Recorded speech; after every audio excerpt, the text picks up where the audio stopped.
How to protect your Flipbook with a password in Publuu. Want to keep your Flipbook private and safe from unauthorized access? With Publuu, you can easily protect your Flipbook with a password, and it only takes a few clicks. First, sign into your Publuu account and open your control panel.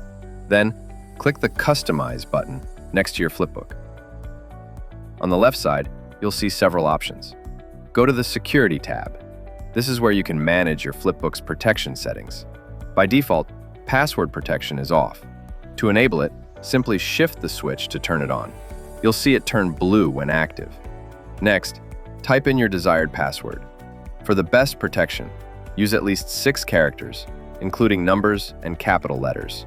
When you're done, click Save to apply the changes. You'll notice that your Flipbook preview has changed. Now, it can only be opened after entering the correct password.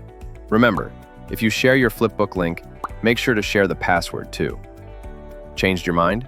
You can turn off password protection anytime by going back to the Security tab and switching it off.